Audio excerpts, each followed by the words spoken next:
आज 24 जून 1972 के अव्यक्त बाप दादा के मधुर महावाक्य अवे रेडी बन, अंतिम समय का आह्वान करो।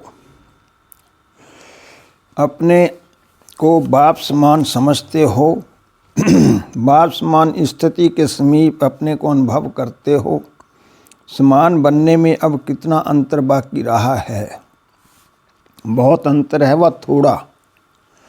लक्ष्य तो सभी का ये है कि बाप समान बने, और बाप का लक्ष्य है कि बच्चे बाप से भी ऊंचे बने। अब प्रैक्टिकल में क्या है? बाप के समान सामना करने की शक्ति नहीं आई है। नंबर वार पुरुषार्थ अनुसार अंतर है। किसका कितना अंतर, किसका कितना है? सभी का एक समान नहीं है। 50% अंतर तो बहुत है। इसको कितने समय में मिटाएंगे? अब तक बाप और बच्चों में इतना अंतर क्यों? अपने को एवरेडी समझते हो ना, तो एवरेडी का अर्थ क्या है? एवरेडी सदा समय का आह्वान करते हैं। तो जो एवरेडी होता है वह आह्वान करते हुए अपने को सदा तैयार भी रखते हैं। अंतिम समय का सामना करने के लिए अब तैयार होना है ना। अगर समय आ जाए तो 50% समानता की प्राप्ति क्या होगी? एवरेडी अर्थात सदा अंतिम समय के लिए अपने को सर्वगुण संपन्न बनाने वाला। संपन्न तो होना है ना, गायन भी है सर्वगुण संपन्न बनाने वाला। संपन्न तो होना है ना, गायन भी है सर्वगुण संपन्न 16 कलश संपूर्ण।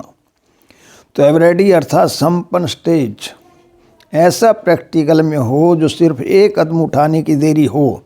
एक कदम उठाने में कितना समय लगता है? इतना सिर्फ अंतर होना चाहिए। इसको कहेंगे 1-2%। कहाँ 1-2%, कहाँ 50%? फर्क हुआ ना।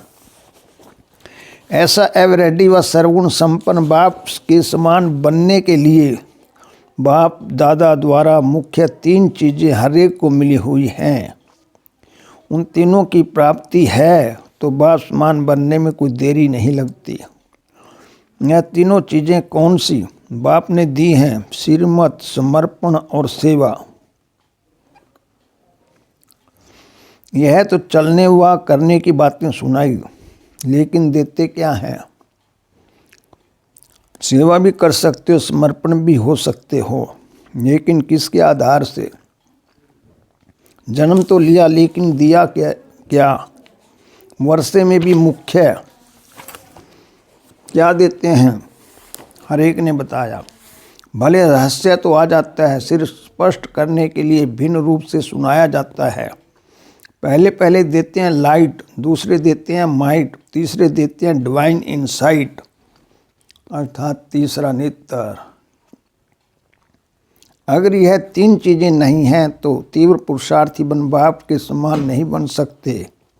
पहले तो जो आत्माएं बिल्कुल अज्ञान अंधेरे में आ चुकी हैं, उनको रोशनी अर्थात लाइट चाहिए।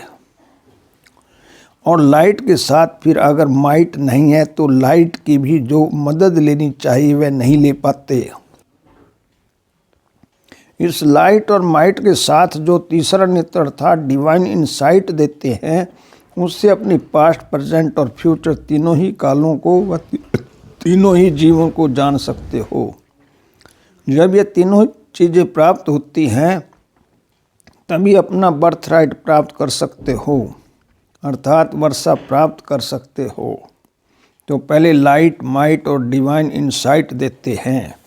इस द्वारा ही अपने बर्थ राइट को पा सकते हो और राइट को जान सकते हो।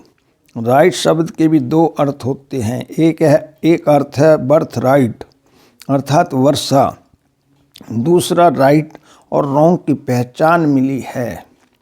इसलिए बाप को ट्रुथ कहा जाता है अर्थात सत्य व राइट। सत्य की पहचान तब कर सकते हो जब यह तीनों चीज़ें प्राप्त हैं। अगर एक भी चीज़ की कमी है तो रॉन्ग से राइट तरफ नहीं चल पाते हो। रोशनी होगी तभी मार्ग को तय कर सकेंगे, नहीं तो अंधियारे में कैसे मार्ग तय कर सकेंगे? वह अपने पुरुषार्थ की स्पीड को तेज कैसे कर सकेंगे? जैसे देखो, इस पुरानी दुनिया में जब ब्लैकआउट होता है तो स्पीड को ढीला कर देते हैं तेज़ स्पीड अलाउ नहीं करते हैं क्योंकि एक्सीडेंट होने का डर रहता है। तो ऐसे ही अगर पूरी लाइट नहीं तो स्पीड को तीव्र नहीं कर सकते हो, स्पीड ढीली चलती रहेगी। साथ साथ अगर लाइट नहीं है तो लाइट के आधार से चल तो पड़ते हो, लेकिन लाइट न होने के कारण जो विघ्न सामने आते हैं उनका सामना नहीं कर पाते। इसलिए स्पीड रुकने के कारण सामना न कर पाएंगे तो रुक जाएंगे। बार बार रुकने के कारण भी स्पीड तेज अर्थात तीव्र पुरुषार्थ नहीं कर पाते हो। और डिवाइन इनसाइट अर्थात दिव्य नेत्र, तीसरा नेत्र खुला हुआ नहीं है। चलते चलते माया बंद कर देती है। जैसे आज का गवर्नमेंट भी किसी को पकड़ने के लिए व किसी हंगामे को बंद करने के लिए गैस छोड़ती है तो आंखें बंद हो जाती हैं। आंसू आने के कारण देख नहीं पाते हैं, जो करना चाहते हुए कर नहीं पाते। इसी रीति जो तीसरा नेत्र मिला है, अगर माया की गैस व धूल उसमें पड़ जाती है तो तीसरा नेत्र होते हुए भी तो देखना चाहते व देख नहीं पाते हैं। तीनों चीज़ें आवश्यक हैं, तीनों ही अगर ठीक हैं, यथार्थ रीति प्राप्त हैं, जैसे बाप ने दिया वैसे ही धारण कर रहे हैं, उसके आधार पर चल रहे हैं, तो कभी रॉन्ग कर्म व असत्य कर्म कर नहीं सकते, सदा राइट तरफ जाएंगे। रॉन्ग हो ही नहीं सकता क्योंकि तीसरे नेत्र द्वारा राइट रॉन्ग जान लेते हैं। जब जान लिया है तो फिर रॉन्ग नहीं करेंगे, लेकिन माया की धूल पड़ने से परख नहीं सकते। इसीलिए राइट को छोड़ रॉन्ग की तरफ चले जाते हैं। तो कब भी कोई रॉन्ग व असत्य कर्म होता है, वह संकल्प भी उत्पन्न होता है, वह असत्य शब्द निकलता है, तो समझना चाहिए कि इन तीनों चीज़ों में से किसी चीज़ की कमी हो गई है। इसलिए जजमेंट नहीं कर पाते हैं। और जब तक रॉन्ग राइट को नहीं जानते हो तो संपूर्ण बर्थ राइट भी नहीं ले सकते। राइट कर्म से संपूर्ण बर्थ राइट मिलता है। अगर राइट कर्म नहीं है, कब राइट कब रॉन्ग होता है, तो बर्थ राइट भी संपूर्ण नहीं मिलेगा। जितना राइट संकल्प और कर्म करने में कमी होगी, उतना ही बर्थ राइट लेने में भी कमी होगी। तो ये तीनों प्राप्ति सदा कायम रहें, उसके लिए मुख्य किस बात का टेंशन रहना चाहिए, जो बहुत सहज है और सभी कर सकते हैं। रिवाइज कोर्स में भी वही सहज युक्ति बार बार रिवाइज हो रही है। रिवाइज कोर्स अटेंशन से सुनते हो, पढ़ते हो, ऐसे तो नहीं समझते हो जाने जाननहार हो गए। जाने जाननहार अपने को समझकर रिवाइज कोर्स को हल्का तो नहीं छोड़ देते हो। आज पेपर लेते हैं, ऐसा कौन है जो एक दिन भी रिवाइज कोर्स की मुरली मिस नहीं करते हैं? वह साधारण धारणा में अटेंशन नहीं देते हैं। हाथ उठावें। कहाँ आने जाने में जो मुरली मिस करते हो, वह पढ़ते हो, वह मिस हो जाती है। तो ऐसे तो नहीं समझते हो कि अब नॉलेज को जान चुके हैं, बल जान चुके हैं, लेकिन अभी बहुत कुछ जानने को रह गया है। जो अच्छी तरह से रिवाइज कोर्स को रिवाइज करते हैं, वह समय भी ऐसा अनुभव करते हैं। वे रिवाइज कोर्स करते भी पुराना लगता है, वह नया लगता है। नयों के लिए तो कई बातें होंगी, लेकिन जो पुराने हैं वह फिर से रिवाइज कोर्स से क्या अनुभव करते हैं, नया लगता है ना। क्योंकि ड्रामा अनुसार रिवाइज क्यों हुआ, यह भी ड्रामा की नूंद है।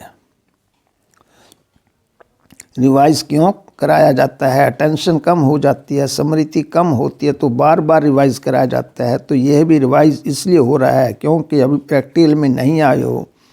जितना सुना है, जितना सुनाते हो, उतनी प्रैक्टिकल में पावर नहीं भरी है।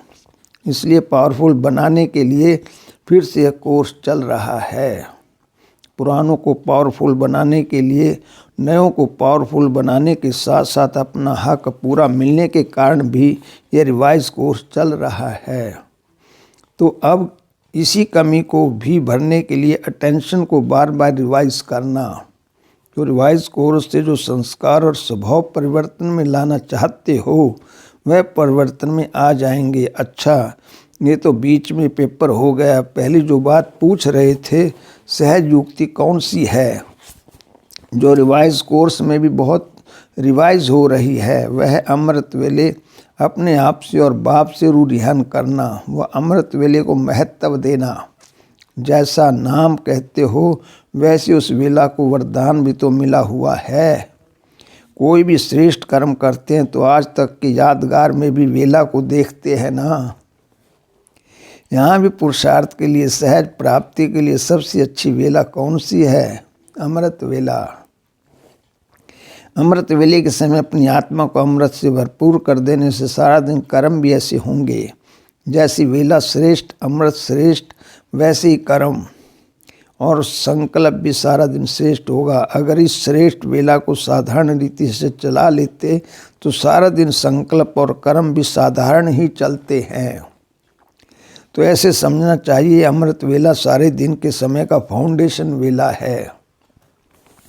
अगर फाउंडेशन कमज़ोर व साधारण डालेंगे तो ऊपर की बनावट भी ऑटोमेटिकली ऐसी होगी। इस कारण जैसे फाउंडेशन की तरफ सदैव अटेंशन दिया जाता है, वैसे सारे दिन का फाउंडेशन टाइम अमृत वेला है। उसका महत्व समझकर चलेंगे तो कर्म भी महत्व प्रमाण होंगे। इसको ब्रह्म मुहूर्त भी क्यों कहते हैं? ब्रह्म मुहूर्त है वह ब्रह्म मुहूर्त है, ब्रह्मा मुहूर्त है या ब्रह्म मुहूर्त है। ब्रह्मा मुहूर्त भी राइट है क्योंकि सभी ब्रह्मा समान नए दिन का आरंभ स्थापना करते हो, वह भी राइट है। लेकिन ब्रह्मा मुहूर्त का अर्थ क्या है? उस समय का वायुमंडल ऐसा होता है जो आत्मा सहज ही ब्रह्म निवासी बनने का अनुभव कर सकती है।